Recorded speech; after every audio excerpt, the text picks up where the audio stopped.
तबलीगी जमात का एक वफद आया हुआ था, तो मुझे मेरे एक साथी कहने लगे मौलाना आप ना हमारे आपने जमात में जाना ही जाना है। बहुत पीछे पड़े, उनके वालिद अहमदी थे, वो खुद अहमदी नहीं थे। मैंने कहा ठीक है मुझे ले चलो। मैं कहा मगर इस शर्त पे जाऊंगा 2 घंटे में उनकी बात सुनूंगा, 10 मिनट मुझे देने हैं बोलने के लिए।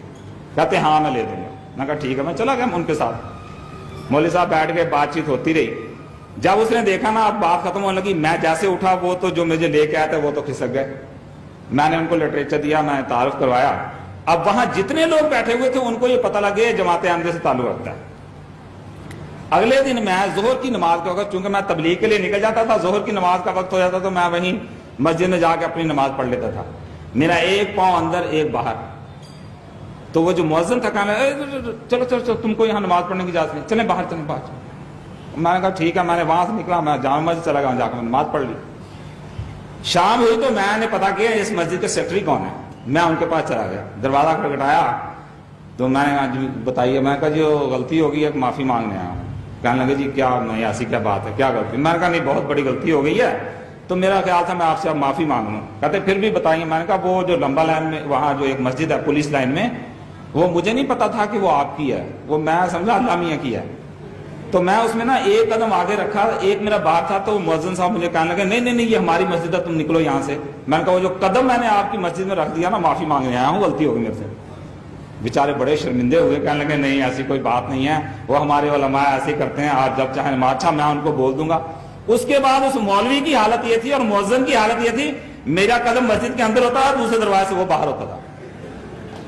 दम नहीं है इन लोगों में कि हमसे बात करें। कुरान और हदीस हम कहते हैं इनके सामने रखते हैं।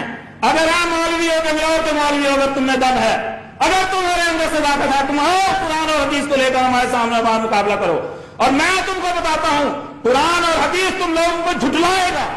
तुम लोग कभी भी अपनी दलीलों में कुरान और हदीस को पेश नहीं कर सकते। जहां तुम कुरान को देखोगे वो हमारी सदाकत पेश कर रहा होगा, जहां तुम हदीस को देखोगे वो हमारी सदाकत में खड़ा होगा।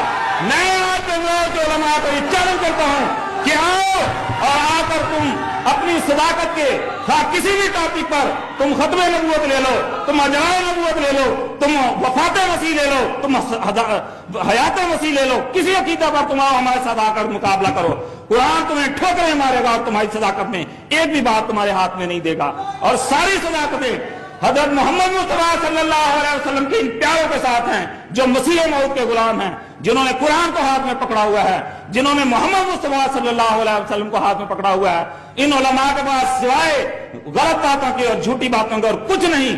इसीलिए रसूल करीम सल्लल्लाहु अलैहि वसल्लम ने फरमाया है कि आसमान के नीचे पाई जाने वाली मखलूक में से सबसे बदतरीन मखलूक वो उलमा होंगे जो फितने पैदा करेंगे और वो फितने वापस इन्हीं में लौट जाएंगे। जमात अहमदिया का कोई एक इश्तिहार दिखा दे जो इस तरह का फितना अंगेजी वाला हो। ये उलमा सिवाय फितना के और कुछ नहीं करते। ये फितने वापस इन्हीं में लौटेंगे और इन्हीं को हलाक करेंगे। जमात अहमदिया इसी तरह फलती और फूलती चली जाएगी। दुनिया की कोई ताकत इसकी तरक्की को रोक नहीं सकती।